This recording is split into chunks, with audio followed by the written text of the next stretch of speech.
The hall smelled of cedar and smoke, mingled with something sharper. Fear, maybe. Or the kind of tension that settles into wood and stone when too many dominant personalities occupy the same space. I pressed myself against the far wall, trying to make my body smaller, less noticeable, as the other Omegas clustered near the fire. Their laughter rang hollow, performative, each of them angling for position even now, even after everything. I didn't belong here. I'd never belonged anywhere, really. But this sanctuary for the unwanted, the rejected, the broken, should have felt different. It didn't. My fingers worried at the frayed edge of my sleeve, a nervous habit I'd never managed to break. The fabric was thin, worn from too many washings, and I felt acutely aware of how I must look compared to the others. They wore their rejection like armor, transforming pain into sharp edges and sharper tongues. I just wore mine like a shroud. "Did you hear?" Cassidy's voice cut through the murmur of conversation, and despite myself, I looked up. She stood at the center of the group, red hair cascading over her shoulders like a declaration of war. "The Alpha King is coming here, tomorrow." The reaction was immediate, gasps, excited whispers, a few nervous laughs. I felt my stomach drop. "Why would he come here?" someone asked. "This is a sanctuary for rejected." "Exactly." Cassidy's smile was sharp.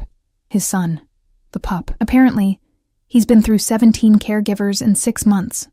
Nannies, tutors, even trained specialists from the capital. No one can handle him." She paused for effect, her eyes glittering. "They're getting desperate." My heart hammered against my ribs. The Alpha King. I'd heard stories, of course. Everyone had. Ruthless, powerful. A widower who'd lost his mate 3 years ago and hadn't been the same since. His son, born just months before her death, was said to be difficult. Dangerous, even, for one so young. "They're looking for someone here?" The question came from Mira, a slight Omega with dark circles under her eyes. "One of us? Where else would they look?" Cassidy's laugh was bitter. "We're expendable. If the pup hurts one of us, if things go wrong, well, who's going to complain about a rejected Omega?" The words landed like stones in still water, ripples of uncomfortable truth spreading through the room. No one argued. No one could. I turned away, moving toward the window where condensation had gathered on the glass.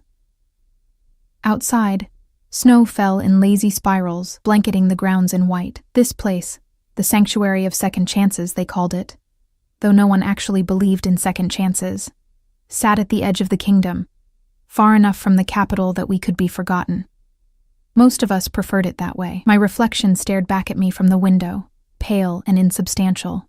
Light hair fell around a face that had been called pretty once, before my pack alpha had rejected me for being too weak, too soft, too useless to carry on the bloodline. The memory still stung, even 2 years later. I'd been 19 when he'd cast me out, and I'd arrived here hollow, barely speaking for months. I'd learned to be invisible. It was safer that way. "They'll probably pick Cassidy," someone was saying. "She's the strongest here, or Veronica. She used to work with pups before." I let their speculation fade into background noise, pressing my forehead against the cold glass. Tomorrow, the Alpha King would arrive, and he would choose someone to care for his damaged son. It wouldn't be me. It was never me. And that was fine. I didn't want to be chosen, didn't want those cold, assessing eyes landing on me, seeing right through to all the broken parts I'd tried so hard to hide. The evening wore on. I helped prepare dinner in the kitchen, grateful for the excuse to avoid the increasingly frenzied conversation in the main hall. Speculation had turned to competition, and I wanted no part of it. By the time I retreated to my small room on the 3rd floor, my hands were shaking. I couldn't explain the dread that had settled in my chest like a stone. This wasn't my problem. This wasn't my future. I lay awake for hours, watching shadows dance across the ceiling, listening to the old building settle around me. Somewhere below, I could still hear voices, planning, scheming, hoping, always hoping that this time, this opportunity, would be the one to change everything. I'd stopped hoping a long time ago. Sleep came eventually, fitful and thin, full of dreams I couldn't quite remember, but that left me gasping awake in the dark hours before dawn. Morning arrived gray and cold, the kind of winter day that seemed to leach color from the world. I dressed carefully, choosing my least worn dress, still shabby but clean, and braided my hair with trembling fingers. Presentation mattered, the sanctuary's headmistress always said, even for those of us who'd been discarded, especially for us. The main hall had been transformed overnight. Someone had cleaned the windows until they gleamed, arranged chairs in neat rows, even put out flowers, hothouse roses that must have cost more than my monthly ration. The other Omegas were already assembled, each one groomed and positioned like pieces on a chessboard. I took a seat in the back row, hoping to disappear. "Straighten up," the headmistress hissed as she passed, her sharp eyes missing nothing. "Show some dignity." Dignity. As if any of us had that left. The sound of engines broke through the morning quiet. Large vehicles, multiple, coming up the long drive. My pulse kicked up despite my best efforts to remain calm. This was really happening. The doors opened, and a blast of cold air swept through the hall, carrying with it the scent of pine and something darker, heavier. Power, authority, the kind that made every Omega instinct in my body scream to lower my eyes, to submit, to make myself smaller. The Alpha King entered first. I'd expected someone older, harder. What I saw instead stole the breath from my lungs. He moved like violence barely contained, all lean muscle and controlled grace. Dark hair touched with silver at the temples, though he couldn't have been older than 35. His face was carved from stone, sharp cheekbones, a jaw that could cut glass, lips pressed into a line that suggested he'd forgotten how to smile. But it was his eyes that truly arrested me. Storm gray, cold and assessing. The eyes of someone who'd seen too much and felt too little. He swept his gaze across the assembled Omegas with the dispassion of someone evaluating livestock. Behind him came 2 guards, both built like walls, and between them, my breath caught. The pup couldn't have been more than 3 years old, but he moved with an aggression that seemed impossible for someone so small. His hair was the same dark shade as his father's, wild and uncombed, and his eyes, those eyes were already cold, already calculating. He wore clothes that had probably been expensive once but were now torn and stained. As I watched, he lunged at one of the guards, tiny teeth bared, and the man barely managed to catch him without getting bitten. "Enough, Sebastian." The Alpha King's voice was quiet, but it carried the weight of absolute command. The pup stilled immediately, going rigid in the guard's arms, but the rage didn't leave his small face. It was heartbreaking and terrifying in equal measure, a child who'd learned that violence was the only language anyone understood. The headmistress stepped forward, all false warmth and obsequious smiles. "Your Majesty, we are honored by your presence. As you can see, we have assembled our most capable. I'll choose myself." He cut her off without ceremony, already moving down the first row of Omegas. I watched him pause before Cassidy, saw the way she straightened, practically preening under his attention. He studied her for a long moment, then moved on. Veronica received the same treatment. Then Mira. One by one, he evaluated and dismissed them, his expression never changing. The pup, Sebastian, had gone eerily quiet, watching his father with an intensity that made my chest ache. Even in his rage, he was trying to understand, trying to anticipate. The Alpha King moved through the rows with methodical precision, and with each rejection, the tension in the room ratcheted higher. The Omegas he passed began to shift uncomfortably, confusion and hurt flickering across their faces. He was getting closer to the back row, closer to me. Every instinct screamed at me to look away, to avoid drawing his attention, but something, some perverse curiosity or maybe just exhaustion with hiding, made me raise my eyes as he approached. The world seemed to narrow to just that moment, his gaze meeting mine across the distance of 3 rows, something flickering in those gray depths that might have been surprise or recognition or nothing at all. He stopped walking. The silence stretched, pregnant with possibility and dread. I couldn't look away now, couldn't move, couldn't breathe. Then Sebastian made a sound, not quite a whimper, not quite a growl, and twisted in the guard's arms to see what had captured his father's attention. His eyes, so cold and hostile just moments before, locked onto mine, and something impossible happened. The pup went completely still, his small body relaxing for the first time since he'd entered the hall.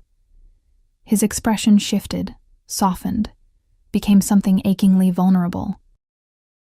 He reached out one small hand in my direction, fingers grasping at empty air. The Alpha King's eyes narrowed. He started walking again, but this time he was coming straight toward me, parting the rows of omegas like a ship through water. My heart hammered so hard I thought it might crack my ribs. He stopped directly in front of me, so close I could see the faint scar along his jaw, smell the winter and pine that clung to his clothes. Up close, he was even more overwhelming. Not just physically, though he towered over me, but in the sheer force of presence that seemed to radiate from him. "Stand," he said. My legs obeyed before my mind could catch up, and suddenly I was face to face with him, or would have been if I'd been brave enough to keep my eyes raised. Instead, I focused on the third button of his coat, noting absently that it was silver, that his coat was military cut, that I was definitely about to pass out. "Look at me." The command in his voice was undeniable. I raised my eyes slowly, fighting every omega instinct that screamed this was wrong, this was dangerous, this was... His expression hadn't changed, but something in his eyes had. Some flicker of... What? Interest? Assessment? What's your name? His voice was softer now, though no less commanding. "Emma." My voice came out barely above a whisper. "Emma Winters, Your Majesty." He studied me for another long moment, and I felt stripped bare under that gaze, as if he could see every weakness, every fear, every secret I'd tried to bury. Then he turned to the guard holding his son. "Bring him here." The guard approached cautiously, and I finally got a clear look at Sebastian up close. He was small for his age, I thought, and painfully thin. His clothes hung on a frame that should have been soft with baby fat, but was instead all sharp angles. But it was his eyes that truly broke my heart. Ancient eyes in a child's face. Eyes that had seen pain and loss and hadn't yet learned that the world could be anything else. He was still reaching toward me, that same desperate gesture, as if I were water and he were dying of thirst. "May I?" I asked softly, not sure if I was addressing the Alpha King or his son or both. The king nodded once, sharp and economical. I extended my hand slowly, carefully, the way you might approach a wounded animal. Sebastian practically launched himself from the guard's arms into mine, small hands fisting in my dress, face pressing against my shoulder with a force that spoke of desperation. He didn't bite, didn't growl, didn't fight. He just held on like I was the only solid thing in a world that had never stopped spinning. I felt tears prick at my eyes as I carefully wrapped my arms around him, supporting his slight weight. He was shaking. Or maybe I was. It was hard to tell where I ended, and he began in that moment. "How?" The Alpha King's voice was rough, raw in a way that suggested this single word cost him something. I shook my head slightly, unable to answer because I didn't know. I didn't know why this broken child had chosen me, why he'd finally gone still in the arms of the weakest, most rejected omega in the room. But I knew, with a certainty that terrified me, that nothing would ever be the same. The Alpha King stared at us for a long moment, and I could feel the weight of every eye in the hall boring into my back. Then he spoke, and his words sealed my fate. "You'll come back to the capital with us. Today." The journey to the capital took 6 hours, and Sebastian didn't let go of me once. He'd fallen asleep within the first 20 minutes, his small body finally surrendering to exhaustion, now that he'd found whatever it was he'd been searching for. I sat in the back of the massive vehicle, far more luxurious than anything I'd ever experienced, with a sleeping child in my lap and the Alpha King sitting across from us, watching with an intensity that made my skin prickle. I kept my eyes on Sebastian, studying the delicate features that were softer in sleep. Dark lashes fanned across pale cheeks, and his breathing had finally evened out into something peaceful. One small hand still clutched my dress. even in unconsciousness, as if afraid I might disappear. He hasn't slept through the night in 2 years. The Alpha King's voice startled me, quiet as it was. The doctors say it's trauma, night terrors. He wakes up screaming. I looked up cautiously, meeting those storm-gray eyes. Up close, in the filtered light of the vehicle, I could see the exhaustion etched into his face. Lines around his eyes, a tightness to his jaw that spoke of sleepless nights and impossible burdens. "I'm sorry," I said softly, not sure what else to offer. "Don't apologize." He leaned back, still watching us. "Tell me about yourself, Emma Winters." The headmistress's records were sparse. Of course they were. No one wanted to document the details of rejection, the reasons why someone had been cast aside. "There isn't much to tell, Your Majesty. I'm 21. I've been at the sanctuary for 2 years. I hesitated, then added quietly, "My former pack alpha found me inadequate, too weak to be of use." Something flickered across his face. Anger, maybe, or disgust. "Inadequate," he repeated, the word sharp on his tongue. "Yet you're the first person my son has willingly touched in over a year." The weight of that statement settled over me. A year.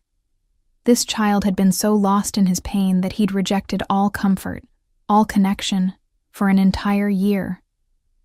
"The last caregiver lasted 3 days," he continued, his voice taking on a clinical tone, as if reciting a report. "Before that, 5 days. The one before that made it 2 weeks, but only because she sedated him against my explicit orders." His jaw tightened. I fired her immediately. I looked down at Sebastian's sleeping face, imagining the parade of strangers who'd tried and failed to reach him. What happened to his mother? The temperature in the vehicle seemed to drop 10 degrees. The Alpha King's expression went carefully blank, but not before I caught a flash of something raw and devastating in his eyes. "That," he said quietly, "is not a story for today." I nodded, understanding that I'd touched something too painful to examine in the light. "I'm sorry. I shouldn't have—" "You'll be staying in the royal quarters," he interrupted, changing the subject with the finality of someone who'd had a lifetime of practice controlling conversations. "Sebastian's room connects to a suite that will be yours. You'll have access to anything you need. Clothes, supplies, whatever you require." "I don't need much, Your Majesty." That wasn't a negotiation. There was no hostility in his tone, just statement of fact. "You're not a servant. You're not here to be invisible or to make yourself small. You're here because my son needs you, and that makes you one of the most important people in this kingdom. Do you understand?" I didn't. Not really. But I nodded anyway. The landscape outside began to change as we approached the capital, rolling hills giving way to larger estates, then to the sprawling city itself. Even through the tinted windows, I could see the grandeur of it, stone buildings that reached toward the sky, streets bustling with activity despite the cold, markets and shops and the general chaos of thousands of lives intersecting. The royal complex sat at the heart of it all, a massive structure of gray stone and soaring towers that had stood for centuries. Guards lined the approach, snapping to attention as our vehicle passed. I felt suddenly, acutely aware of how out of place I was, how impossible this all seemed. We pulled into a private courtyard, and within moments, staff appeared to open doors and assist with whatever it was that staff assisted with. I'd never had anyone serve me before. The thought made my stomach clench. "Let me take him," the Alpha King said, reaching for Sebastian. The moment his father's hands touched him, Sebastian's eyes flew open. For a heartbeat, I saw pure panic cross his small face, and then he was fighting, thrashing with surprising strength for someone so small. "No, no, no, no. Sebastian, don't want you, want her." His voice rose to a shriek, and I saw the Alpha King's face go carefully expressionless, but not before pain flickered across it, there and gone, but undeniable. "It's okay," I said quickly, adjusting my hold to support Sebastian better. "I've got him. It's okay." Sebastian buried his face against my shoulder again, his small body rigid with distress. The Alpha King stepped back, and for just a moment, I saw him clearly. Not a terrifying monarch or an all-powerful alpha, but a father whose son couldn't bear his touch. This way. His voice was flat now, emotionless. I followed him through corridors that seemed to stretch endlessly, each more opulent than the last. Paintings lined the walls, portraits of past rulers, I assumed, all of them staring down with the same cool authority. Staff members we passed pressed themselves against the walls, eyes downcast, and I realized they were all Omegas. Every single one. Finally, we reached a set of double doors that the king pushed open to reveal a suite of rooms that took my breath away. The main chamber was larger than the entire third floor of the sanctuary, with floor-to-ceiling windows overlooking the city, furniture that looked like it belonged in a museum, and a warmth that spoke of fires already lit and rooms prepared. Sebastian's room is through there. The king indicated a door to the left. Yours is opposite. There's a connecting bathroom, and the nursery playroom is down the hall. You'll meet the rest of the household staff tomorrow, but for tonight, it's just you and him. He looked at his son, still clinging to me, and something in his expression cracked. Just slightly. Just enough for me to see the exhaustion and heartbreak beneath. Make him comfortable, he said quietly. That's all I ask. Then he turned and left, the doors closing behind him with a soft click that felt like finality. I stood in the middle of that enormous room with a traumatized child in my arms and no idea what I was supposed to do next. Hey, I whispered to Sebastian. Want to see your room? He nodded against my shoulder, still not letting go. His room was exactly what I'd expected and nothing like it at the same time. Yes, there were toys, hundreds of them probably, and a bed that looked like something from a fairy tale, and walls painted with murals of forests and stars. But there was also a darkness to it, a sense of disuse.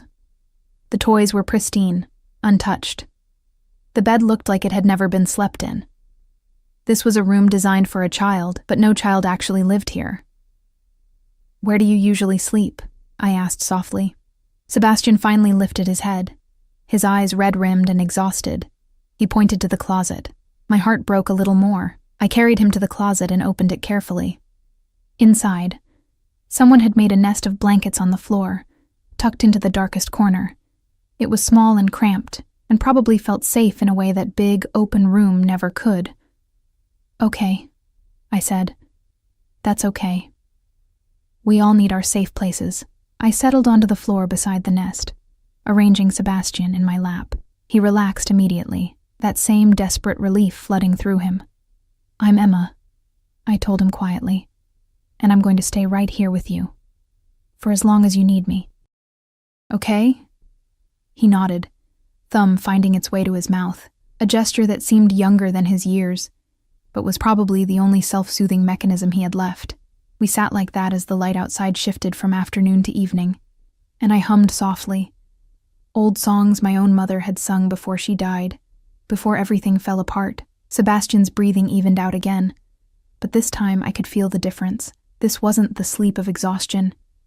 This was trust. I must have dozed off, because I woke to find the room dark, except for a nightlight that cast soft shadows across the walls. Sebastian was still asleep, and I was stiff from sitting on the floor for hours. Carefully, so carefully, I tried to shift him onto the blankets of his nest. His eyes opened immediately, panic flooding his small face. I'm here, I said quickly. I'm right here. I'm not leaving. Promise. His voice was small, broken, the voice of a child who'd been promised things before and seen those promises shatter. I promise. And I meant it, even though I had no idea what I was promising or how I'd keep it. He studied my face in the dim light, searching for something. Whatever he found must have satisfied him, because he nodded and closed his eyes again. I managed to maneuver myself into the nest beside him, and he immediately curled into my side like a small animal seeking warmth. Within moments, he was asleep again. I lay there in the darkness of a closet in the royal quarters, holding a broken child who'd somehow decided I was worth trusting, and tried not to think about how badly this could all go wrong. The next morning arrived with soft light filtering through the crack in the closet door. Sebastian was already awake, watching me with those ancient eyes. Hi, I said softly. Hi. His voice was rough with sleep, but clearer than it had been yesterday. Are you hungry? He considered this, then nodded. Okay, let's see what we can find. I emerged from the closet to find that someone had left a tray of food on the table in the main room. Fresh fruit, pastries, juice, things that looked like they'd been chosen specifically for a child. There was also clothing laid out on the chair. Simple, comfortable things in my size, far better quality than anything I'd owned before. The bathroom was a revelation, all marble and gold fixtures, and a tub large enough to swim in. I helped Sebastian wash his face and hands, noting the way he flinched when I reached for him too quickly, how he watched the door like he expected someone to burst through at any moment. We ate breakfast in comfortable silence, and I noticed he kept glancing at me, as if checking to make sure I was still real. What do you usually do during the day? I asked. He shrugged, picking at a pastry. Nothing. Stay in my room. They try to make me do lessons, but I don't want to. What if we did something different today, just you and me? Suspicion flickered across his face. Like what? I don't know yet. What do you like? Another shrug, but this one seemed more helpless than defiant. I realized with a pang that he probably didn't know what he liked. He'd been too busy surviving to discover preferences. A knock at the door made us both jump. Sebastian's hand immediately found mine, squeezing tight. Come in, I called, trying to keep my voice steady. The door opened to reveal a woman in her 50s, gray hair pulled back in an efficient bun, wearing clothes that marked her as senior staff. Her eyes were kind but assessing. Miss Winters, I'm Margaret, the head of household. I've come to brief you on the daily schedule and introduce you to the rest of Sebastian's care team. I looked down at Sebastian, who'd pressed himself against my side. I thought it was just me. Well, yes. You're the primary caregiver now, but there are still tutors, doctors, specialists. No, Sebastian's voice was firm, final. Just Emma. No one else. Margaret's lips pressed into a thin line. Master Sebastian, your father has hired the best. I don't care. Just Emma. He looked up at me, and I saw the plea in his eyes, the desperate need to keep his world small and controllable. I looked at Margaret, trying to find a diplomatic solution. Perhaps we could start with just the two of us for a few days, let him adjust, then gradually introduce others. Margaret looked doubtful, but she nodded. I'll inform His Majesty of the arrangement. He's asked to see you both this afternoon, by the way, in his study, 2:00. After she left, I felt Sebastian relax slightly against me. You didn't let them make me, he said quietly. Make you what? Do things I don't want. Everyone always makes me. I knelt down so we were at eye level. Sebastian, I'm not here to make you do anything. I'm here to help you feel safe. And sometimes that means saying no to other people, even if they think they know what's best. His eyes widened slightly, as if this concept was entirely foreign to him. But, I continued gently, sometimes I might ask you to try things that are hard, not because I want to make you do them, but because I think they might help, and you can always tell me if something feels wrong. Okay? He studied me for a long moment, then nodded slowly. We spent the morning exploring his rooms, and I began to understand the scope of what I'd agreed to. This child had everything money could buy, and nothing he actually needed. Every toy was educational, every book was appropriate, every piece of furniture was safe and approved and utterly devoid of personality. What if we made this room yours? I suggested. Really yours. What would you want it to look like? Sebastian looked around as if seeing the space for the first time. I don't know. Well, what makes you feel happy, or calm, or safe? He thought about this, his small face scrunched in concentration. Stories, he said finally. When someone tells me stories, before Mom died, she used to tell me stories every night. There it was, the wound at the center of everything, the loss that had shattered this small person before he'd had a chance to become whole. What kind of stories did she tell? About brave people, people who were scared but did things anyway. His voice dropped to a whisper. She said I was brave too, but I'm not. I'm just scared all the time. I gathered him into my arms, and this time he came willingly. Being scared and being brave aren't opposites, Sebastian. Brave people are scared. They just don't let the fear stop them. He was quiet for a long moment, processing this, then, "Will you tell me stories, like she did?" "Every night," I promised. "As many as you want." By the time 2 o'clock arrived, my stomach was in knots. Facing the Alpha King in his study felt like walking into a lion's den, especially now that I'd essentially dismissed his carefully chosen team of experts. But Sebastian's hand in mine gave me courage I didn't know I had. The study was all dark wood and leather, books lining every wall, a massive desk dominating the space. The Alpha King stood at the window, looking out over the city, and didn't turn when we entered. "Your Majesty," I said softly. "We're here." He turned slowly, and I was struck again by the exhaustion in his face, the weight he carried. His eyes went immediately to Sebastian, and I saw the flicker of pain when his son pressed closer to me instead of running to him. "Margaret tells me you've dismissed the care team." His voice was neutral, but I heard the question underneath. "Not dismissed. Delayed. Sebastian needs time to adjust before—" "What Sebastian needs," he interrupted, "is structure, routine, professional care from people who know what they're doing." Something in me sparked at that, a flare of protective anger I hadn't felt in years. "With respect, Your Majesty, what Sebastian needs is to feel safe. And right now, a parade of strangers trying to fix him makes him feel the opposite of safe." The Alpha King's eyes narrowed dangerously, and I realized I just contradicted the most powerful man in the kingdom. Every instinct screamed at me to back down, to submit, to apologize. But Sebastian's hand tightened in mine, and I held my ground. For a long moment, the king just stared at me, and I could feel the weight of his dominance pressing down like a physical force. Then, unexpectedly, his expression shifted. Not quite a smile, but something that might have been respect. "You have 3 weeks," he said finally. "Show me that your approach works. If I don't see improvement, we do things my way. That's fair." "Is it?" A hint of dark humor touched his voice. "I don't recall asking your opinion." Heat flooded my cheeks, but before I could apologize, Sebastian spoke up. "Emma's right." His small voice was defiant. "I don't want the other people. They're mean." The Alpha King's attention snapped to his son, surprise flickering across his face. "Mean? Sebastian, no one has been mean to you." "They're mean inside," Sebastian insisted. "They smile, but they don't mean it. They just want me to be quiet and go away." The silence that followed was heavy with implication.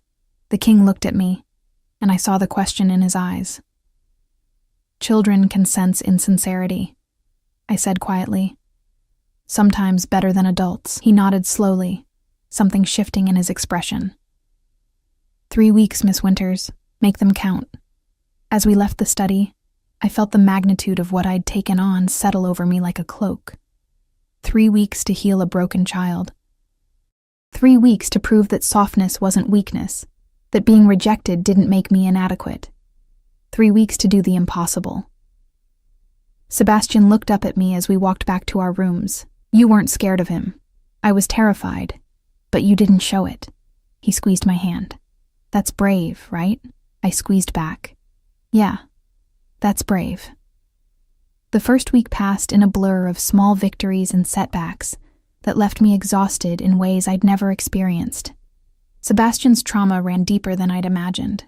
He woke screaming most nights, refused to eat unless I ate first, and had panic attacks whenever anyone knocked on our door. But there were moments of light too. The first time he laughed at a story I told, the morning he chose to sleep in his bed instead of the closet, the afternoon he asked if we could go outside. That last request terrified me. "Outside?" I repeated, trying to keep my voice neutral. We'd barely left the suite in 7 days. "To the gardens. I used to go there with Mom." His voice was small, uncertain. "But I don't know if I remember how to get there." My heart squeezed. "We can find it together. Would you like that?" He nodded, but I saw the fear in his eyes, the same fear I felt. The suite had become our sanctuary, and leaving it meant facing the rest of the world. We dressed carefully, Sebastian in warm clothes that actually fit him now, I'd requested adjustments after noticing how everything hung on his thin frame. I chose one of the simple dresses that had been provided, still unused to having options, still uncomfortable with anything that drew attention. The corridors felt different in daylight, less oppressive but more exposed. Staff members we passed stopped and bowed, their eyes curious and assessing. I felt their judgment like a physical weight. Who was this rejected Omega walking through the royal quarters like she belonged? Sebastian's hand tightened in mine with each person we encountered, and I found myself drawing him closer, a protective instinct I hadn't known I possessed. The gardens, when we finally found them, took my breath away. They sprawled across the southern grounds, a masterpiece of design even in winter. Snow covered most of the paths, but someone had cleared walkways between dormant flower beds and bare trees that would probably be spectacular in spring. At the center stood a greenhouse, its glass panels catching the weak sunlight. "There," Sebastian whispered, pointing to the greenhouse. "That's where we used to go." We walked slowly, and I noticed how his breathing had changed. Quicker, shallower. Memories were surfacing, bringing pain with them. Inside, the greenhouse was warm and humid, filled with plants that defied the season outside. Orchids bloomed in impossible colors. Vines climbed toward the glass ceiling, and the air smelled of earth and growth, and something sweet I couldn't identify. Sebastian stopped in front of a particular section of white roses, his small face crumpling. These were her favorites, his voice cracked. She said they meant new beginnings, that even when things were hard, something beautiful could grow. I knelt beside him, not touching, just present. She sounds like she was very wise. I can't remember her voice anymore. The words came out choked. I try, but it's gone. And sometimes I can't remember her face unless I look at pictures, and that makes me so angry I want to break things. Oh, Sebastian, everyone says I should be over it, that it's been 3 years and I need to move on and be strong. His hands had curled into fists. But I don't know how. I don't know how to be anything except scared and angry. I reached out slowly, telegraphing the movement, and pulled him into my arms. He collapsed against me, not crying. He seemed beyond tears, just shaking with the force of emotions too big for his small body.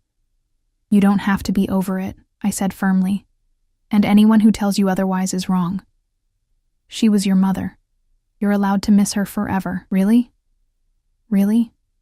And being scared and angry? That's okay too. Those feelings are trying to protect you." "They're not bad, Sebastian. They're just really, really loud right now." We sat like that among the white roses for a long time, and I thought about my own losses, my own anger that I'd learned to bury so deep it had nearly suffocated me. Maybe healing wasn't about getting over things. Maybe it was about learning to carry them differently. "Emma?" His voice was muffled against my shoulder. "Yeah? Do you think my dad misses her too?" The question surprised me with its insight. "I think he probably does. Very much. Then why doesn't he ever talk about her? Why does everyone act like she never existed?" I had no answer for that, at least not one that wouldn't overstep my place. But I filed the question away, sensing it was important, a key to understanding both father and son. We stayed in the greenhouse until Sebastian's breathing had steadied and some of the tension had left his small shoulders. On the way back, we encountered fewer staff members, and I was grateful for it. Until we rounded a corner and nearly collided with the Alpha King himself. He stopped abruptly, and I saw surprise flicker across his face before it smoothed into that careful neutrality he wore like armor. "Sebastian. Miss Winters." His eyes moved between us, taking in our disheveled appearance. Sebastian's red-rimmed eyes. "Is everything all right?"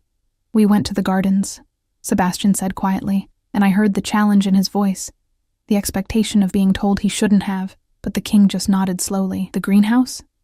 "Yeah, to see Mom's roses." Something passed over the Alpha King's face. Grief, maybe, or regret, there and gone so quickly I might have imagined it. "They're beautiful this time of year," he said quietly. Then, after a pause, "She would have liked knowing you still visit them." Sebastian's eyes widened, as if shocked to hear his father speak of his mother at all. "You remember which ones were her favorites?" "The white ones." She filled our rooms with them when you were born. Said you were her new beginning." The king's voice was rough, and I saw his hands clench at his sides. "I'm sorry I don't speak of her more often. It's difficult. For me too," Sebastian whispered. They stared at each other, father and son, separated by 3 feet and an ocean of grief neither knew how to cross. I felt like an intruder in this moment, but Sebastian's hand was still in mine, anchoring him. The Alpha King's eyes shifted to me, and I saw something in them I hadn't expected. Gratitude, maybe, or just bone-deep exhaustion. "Margaret tells me Sebastian has been sleeping better. Some nights are better than others," I said carefully. "But yes, overall, there's been improvement. And eating? He's starting to. It takes time." The king nodded, but I saw the frustration underneath. A man used to problems having solutions, to commands being followed, struggling with something that couldn't be fixed through sheer force of will. "Your Majesty," I said before I could stop myself, "may I ask you something?" His eyebrow raised slightly. "You may ask. When was the last time you spent time with Sebastian? Not checking on him or giving orders, but just being with him?" The silence that followed was arctic. I'd overstepped badly, and I knew it. But the question hung in the air between us, impossible to ignore. "I'm very busy," he said finally, his voice cold. "Running a kingdom requires—" "I understand. I just think—" I took a breath, steadying myself. "I think Sebastian might need his father as much as he needs me, maybe more. He can't stand my presence, you've seen it yourself, because he's scared. Not of you, of losing you too. It's easier to push you away than to risk caring and having you disappear." The words landed like stones, and I watched the Alpha King's expression shift through several emotions, before settling on something that might have been pain. "You presume to understand a great deal, Miss Winters. I only understand what it's like to lose people and be too afraid to let anyone close again." My voice was quiet but steady. "Sebastian and I have that in common." He studied me for a long moment, and I forced myself to hold his gaze even though every instinct screamed to look away. "Dinner," he said finally. "Tonight, the 3 of us, in the private dining room." Sebastian's hand tightened in mine, but before he could protest, I squeezed back gently. "We'd be honored, Your Majesty." After he walked away, Sebastian looked up at me with something like betrayal in his eyes. "Why did you say yes? I don't want to have dinner with him, I know. But sometimes the things we need most are the things we're most scared of. That doesn't make sense. Not yet, but it will." That evening, getting Sebastian ready for dinner felt like preparing for battle. He fought me on the clothes, the timing, everything. But underneath the resistance, I sensed the real emotion. Hope. He hoped his father would see him, really see him, and he was terrified of being disappointed again. The private dining room was smaller than I'd expected, intimate even, with a table set for 3 and candles casting soft light. The Alpha King was already there, and I noticed he'd changed from his formal attire into something simpler, more approachable. "Sebastian," he said as we entered, and I heard the careful control in his voice. "Thank you for joining me." Sebastian said nothing, pressing against my side. Dinner was awkward at first, full of stilted conversation and long silences. But then the king started telling a story about Sebastian's mother, how she'd once sneaked out of a state dinner to rescue a cat stuck in a tree, returning covered in leaves with the cat tucked inside her formal gown. Sebastian's eyes went wide. "Really? Really?" She was furious with me for laughing, but she couldn't stop smiling. The king's expression softened. That was the night I knew I loved her, not because she was graceful or proper, but because she was fearlessly, stubbornly kind. I don't remember that story. There are hundreds of stories. Maybe I could tell you more of them, if you'd like. Sebastian looked at his father like he was seeing him for the first time. Not as a distant figure of authority, but as someone who'd loved and lost just like he had. "Yeah," he said quietly. "I'd like that." Something in the room shifted, subtle, but unmistakable. A crack in the wall between them, small, but significant. When we finally returned to our suite that night, Sebastian was quiet, thoughtful. As I tucked him into his bed, the actual bed, not the closet, he looked up at me. "Emma, do you think things can get better, really better?" I thought about that broken child I'd met a week ago, and the boy in front of me now who'd laughed at dinner, who'd listened to stories about his mother without breaking, who'd fallen asleep without nightmares the night before. "Yeah," I said softly. "I really do." 2 weeks into our arrangement, everything changed. It started with a simple request from Sebastian. He wanted to meet the other children in the palace. Staff children. He'd heard them playing in the courtyards, and for the first time since I'd arrived, he was curious about the world beyond our careful bubble. I should have been more cautious, should have consulted the Alpha King first, gotten permission, prepared better, but Sebastian's eyes had been so hopeful, and I'd been so proud of his progress, that I simply said yes. The courtyard was bustling with activity when we arrived, children of various ages playing in the snow, their laughter echoing off stone walls. Sebastian's hand tightened in mine, but he didn't pull back. "You can just watch if you want," I told him. "No pressure." We stood at the edge for several minutes, and I noticed how the other children had started to take notice of us. Whispers spread, fingers pointed. The Alpha King's son. The strange Omega nobody. A boy about Sebastian's age approached, bold in the way only children can be. "Want to play?" Sebastian looked up at me, uncertainty written across his small face. "Do you want to?" I asked softly. He nodded, barely perceptible. "Then go ahead. I'll be right here." I watched him take those first tentative steps toward the other children, saw the way he hesitated before accepting the toy soldier the boy offered. Within minutes, he was kneeling in the snow with 3 other children, building something that might have been a fort. Pride swelled in my chest. This was what healing looked like. Small moments of bravery, choosing connection over safety. I was so focused on Sebastian that I didn't notice the woman approaching until she spoke. "You must be the miracle worker everyone's talking about."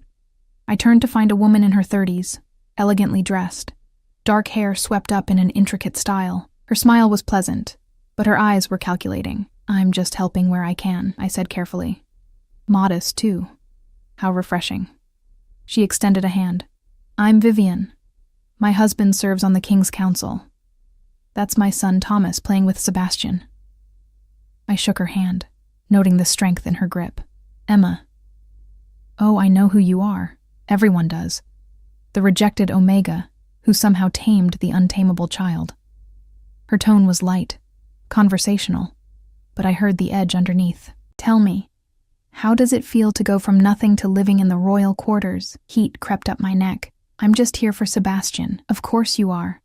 Her smile never wavered, though I imagine it must be quite the change from that sanctuary. I hear those places are rather grim.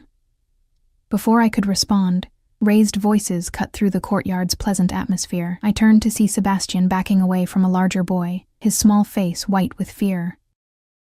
"Freak," the boy was saying, loud enough for everyone to hear.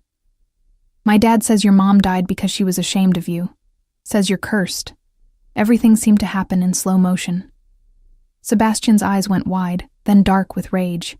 His small body tensed, and I recognized the signs. He was about to explode, about to hurt someone or himself or both. I was moving before conscious thought, crossing the courtyard in seconds. But Vivian was faster. She grabbed the larger boy, her son, I realized, by the arm. "Thomas, apologize immediately." But the damage was done. Sebastian was shaking, fists clenched, tears streaming down his face. The other children had backed away, frightened by the intensity of his reaction. "Sebastian," I said softly, kneeling in front of him. "Look at me. Just me." His eyes found mine, wild and hurt. "Breathe with me. In," I demonstrated, and after a moment he mimicked me. "And out. That's it. You're okay." Safe. He said Mom was ashamed of me. His voice cracked. He said I'm cursed. He's wrong. He's completely wrong, and he's going to apologize. I don't want his apology. I want... His face crumpled. "I want my mom." I pulled him into my arms, holding him while he sobbed, aware of every eye on us. Vivienne was reprimanding her son, but the words felt hollow. The other children were being ushered away by their caregivers, and I felt the weight of failure pressing down on me. I'd pushed too hard, too fast. In my eagerness to help Sebastian grow, I'd exposed him to cruelty he wasn't ready to face. "Come on," I whispered. "Let's go home." He clung to me as I carried him back through the palace corridors, oblivious to the stares and whispers that followed us. By the time we reached our suite, he was exhausted, his tears spent. I settled him on the couch, wrapped in a blanket, and made him tea with honey, something my own mother used to do when the world felt too heavy. "I'm sorry," he said quietly. "I ruined everything." "You didn't ruin anything. That boy was cruel, and you reacted like anyone would. But I was supposed to be better, to be normal." He looked at me with those ancient eyes. "That's what this is all about, right? Making me normal so Dad doesn't have to be ashamed of me too?" The words hit like a physical blow. "Sebastian, no. Your father isn't ashamed of you." "Then why doesn't he want to be around me? Why does he need you to fix me before he can love me?" I had no answer. No way to explain the complexity of grief and fear and protective distance that the Alpha King had built around himself. Sebastian was right in the way children often are. Cutting straight to the painful truth adults tried to avoid, a knock at the door made us both tense. Before I could respond, it opened to reveal the king himself, his expression thunderous. I heard what happened. His voice was controlled, but I heard the fury underneath. Why was my son in the public courtyard without security, without prior approval? I stood, positioning myself slightly in front of Sebastian. He wanted to play with other children. I thought, "You thought wrong." He moved into the room, and I felt the full weight of his dominance pressing down. "You're here to care for him, not make decisions about his security and exposure." "With respect, Your Majesty, he can't heal if he's locked away from everything. He can't heal if he's traumatized by cruel children either." His eyes were hard. "This is exactly what I was afraid of. You're too soft, too inexperienced. You don't understand the dangers." Something in me snapped. "No. What I don't understand is how you think protecting him from everything will help him learn to face anything. Yes, today was hard. Yes, he got hurt. But he also played with other children for the first time in years." He laughed. "He tried. And now he's crying on the couch because someone told him his mother was ashamed of him." The king's control was slipping, his voice rising. "How is that progress? Because he's feeling it instead of burying it. Because he's learning that pain doesn't have to destroy him." I stepped forward, matching his intensity even though I was shaking. "You want to keep him safe by keeping him isolated, but all you're doing is teaching him that the world is too dangerous to face, that he's too broken to be part of it. You know nothing about keeping someone safe. And you know nothing about healing." The words were out before I could stop them.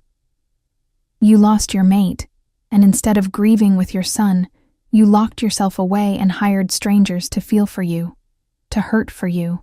Well, I'm sorry, but Sebastian needs more than a father who's too afraid of his own pain to acknowledge his son's." The silence that followed was absolute. I'd gone too far, said things that couldn't be unsaid. The Alpha King's face had gone pale, then red, emotions warring across his features. "Get out." His voice was quiet, deadly. "Pack your things and be gone within the hour." "No." Sebastian's voice cut through the tension. He'd thrown off his blanket and was standing now, small fists clenched at his sides. "She doesn't leave. If she leaves, I'll—" He struggled for words. "I'll be worse than before. I'll break everything. I'll never talk to you again." The king looked at his son, and I saw the devastation on his face, the recognition that even threats of self-destruction weren't enough to bridge the gap between them. "Sebastian, I'm trying to protect you. I don't need protection. I need someone who understands." Sebastian's voice broke. "Emma understands. She knows what it's like to be broken and scared. You just want me to be fixed so you don't have to look at me and remember Mom." The truth hung in the air between them, ugly and undeniable. The Alpha King's eyes found mine, and for just a moment, I saw past the armor to the man underneath, lost, grieving, terrified of failing the one person who mattered most. 2 weeks. he said finally, his voice rough. You have 2 more weeks, but no more unsupervised outings, no more decisions without consulting me first. Understood, Your Majesty. He turned to leave, paused at the door. And Miss Winters? Don't presume to know what I feel or don't feel. You may understand my son's pain, but you know nothing of mine. After he left, Sebastian collapsed back onto the couch, emotionally spent. I sat beside him, and he immediately curled into my side. Did I make it worse? He asked quietly. No, sweetheart. You told the truth. Sometimes that makes things worse before they get better. Will Emma have to leave? Not yet. We still have time. But what if time isn't enough? I held him close, breathing in the scent of his hair, feeling the weight of all my failures and all my hopes pressing down. Then we'll figure something else out, together. The final week arrived with the weight of inevitability. Sebastian had retreated into himself after the courtyard incident, and despite my best efforts, I could feel him slipping away. The Alpha King had become a ghost, present in the palace but absent from our lives, his silence more damning than any words. I was failing. We both knew it. On the 5th day, Margaret knocked with a message. The king requested my presence in his study. Alone. I found him standing at the window again, his posture rigid with tension. He didn't turn when I entered. Sebastian had another nightmare last night. It wasn't a question. Yes, Your Majesty. Margaret heard him screaming from 2 corridors away. He finally turned, and I saw the exhaustion etched deep into his face. 3 weeks, Miss Winters. That was our agreement. Tomorrow marks 3 weeks, and my son is no better than when you arrived. That's not true. He's what? Playing with other children? That ended in disaster. Sleeping better? He woke up screaming about his mother dying and me not caring. His voice was flat, emotionless. You promised me progress. I see none. Something inside me cracked. You're right. I've failed. But not because I'm too soft or inexperienced. I've failed because I can't fix what's broken between you and your son. Only you can do that, and you won't. I've given him everything. Except yourself. The words burst out of me. You give him money, security, staff, specialists, everything but the one thing he actually needs. You. His father. The person who loved his mother as much as he did, and understands what he lost. The Alpha King's jaw clenched. Every time I look at him, I see her. Every feature, every expression. Do you have any idea what that's like?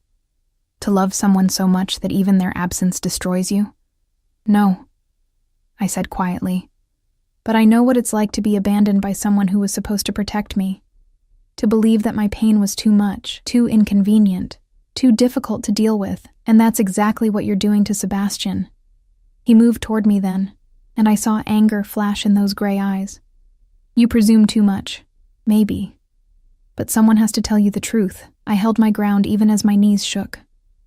Your son thinks you don't love him. He thinks his mother's death was his fault, and that you can't stand to be near him because he reminds you of what you lost, and every day you avoid him, every moment you choose distance over discomfort. You prove him right. Get out. No. The word surprised us both. Not until you hear this. Tomorrow you can fire me. You can bring in every specialist in the kingdom. But unless you face your own grief and learn to be present with your son's pain, nothing will change. He doesn't need me.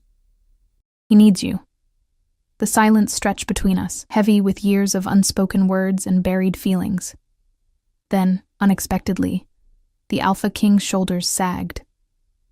I don't know how, he said, and his voice was broken in a way I'd never heard. Every time I try to reach for him, I freeze. What if I make it worse? What if I say the wrong thing? What if he sees me break and loses the only parent he has left? My anger dissolved into something softer. He's already lost you. You're alive but absent, and that's worse than any grief. At least grief is honest. He looked at me then, really looked, and I saw the man beneath the crown, terrified, drowning, desperately trying to hold everything together while falling apart inside. Tell me what to do. Start with the truth. Tell him you miss his mother too, that you're scared, that you don't know how to be what he needs but you want to try. I took a breath. And stop punishing yourself for still being alive when she's not. Something shifted in his expression. Recognition, maybe. Or the first crack in a dam that had held too long. Will you help me? The question was quiet, vulnerable. Not as his caregiver, as, I don't know, a guide. I'll help however I can, but this conversation has to be between you and Sebastian. I can't fix your relationship, only you can build it. He nodded slowly, then looked at me with something new in his eyes. Not just gratitude, but respect. I misjudged you, Emma Winters. Your former alpha was a fool. Heat crept up my neck. Thank you, Your Majesty, Damon, he said quietly. When we're alone, you can call me Damon. That evening, Damon came to our suite just as I was putting Sebastian to bed. My heart raced as I opened the door, hoping I hadn't pushed too hard, hoping this wouldn't end in more pain for the child who'd already suffered too much.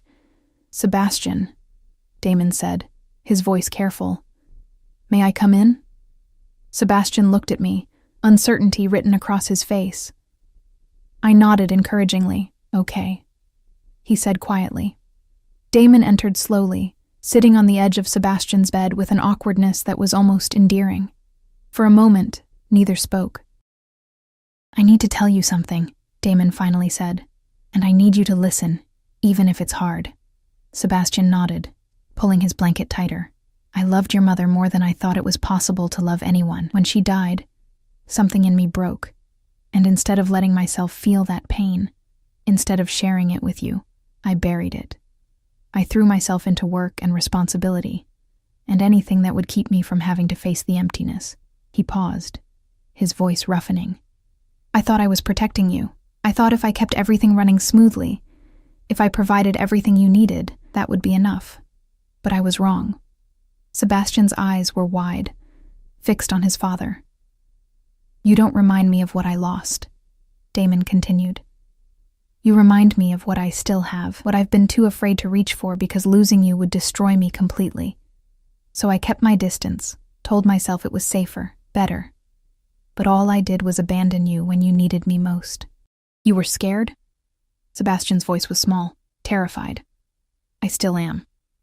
Damon's hands were clenched on his knees, but Emma helped me understand something. Being scared doesn't mean I get to run away. Not from you. Never from you.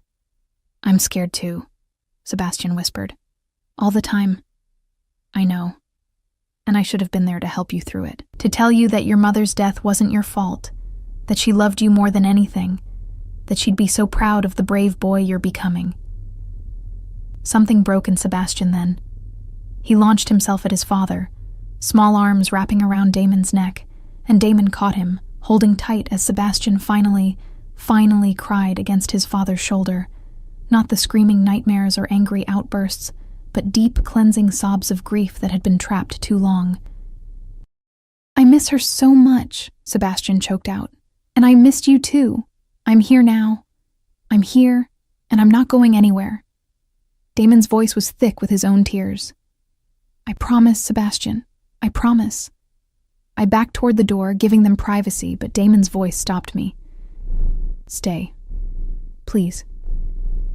He looked at me over Sebastian's head. You're part of this too. So I stayed, sitting in the chair near the window, and watched father and son finally begin to heal the wounds that had festered between them. Damon told stories about Sebastian's mother. Not the sanitized versions meant for public consumption, but real memories full of laughter and imperfection and love. Sebastian asked questions he'd been too afraid to voice before, and Damon answered with an honesty that must have cost him dearly. Hours passed. Sebastian eventually fell asleep in his father's arms, peaceful in a way I'd never seen. Damon looked up at me, and I saw gratitude and something else in his eyes, something that made my breath catch. Thank you, he said softly, for not giving up on us. I just helped you find what was already there. No, you did more than that. He adjusted Sebastian carefully, settling him under the covers. You showed me that strength isn't about never breaking. It's about having the courage to feel everything and keep going anyway. He stood, moving toward me, and suddenly the space between us felt charged with something I didn't dare name. Emma, he said, and my name on his lips sent shivers down my spine. These past 3 weeks, watching you with Sebastian, seeing your compassion and bravery. You've reminded me that there's still beauty in this world. Still reasons to feel. Your Majesty. Damon. Damon, I corrected, my voice barely above a whisper. I'm just a rejected Omega. I'm not... You're extraordinary. His hand reached up, fingers gently tucking a strand of hair behind my ear. And whoever rejected you was a blind fool who didn't deserve you. The air between us was electric. I should step back, I knew. This was dangerous territory, but I couldn't move. Couldn't breathe. Couldn't do anything but stare into those storm-gray eyes and wonder if this was real. I should go, I finally managed. Yes, he agreed, but neither of us moved. Then, slowly, carefully, giving me every opportunity to pull away, he leaned down and pressed his lips to my forehead. Gentle, chaste, but full of promise. Sleep well, Emma Winters. The next morning, everything felt different. Sebastian woke without nightmares and actually wanted to have breakfast with his father. Damon arranged his schedule to spend the morning with us, and I watched in wonder as they built towers with blocks and read stories and simply existed together without the weight of grief crushing them. By afternoon, Damon had to attend to kingdom business, but he promised to return for dinner. Sebastian barely protested, a miracle in itself. Emma? Sebastian said as we settled into the playroom. Are you going to stay now, since Dad isn't going to send you away? I smiled, pulling him close. If you want me to. Forever? Forever. The word echoed through me, full of possibility and hope and the terrifying prospect of belonging somewhere again. Let's start with today, I said gently, and see where it leads. But that night, as we all sat together at dinner, Sebastian chattering happily, Damon's eyes finding mine across the table with warmth that made my heart race, I understood something profound. I'd come here broken and rejected, convinced my weakness made me worthless. Instead, I discovered that my softness was strength, my empathy was power, my capacity to feel deeply and love fiercely wasn't a flaw. It was exactly what this family needed. And maybe, just maybe, I'd found the place where I finally belonged.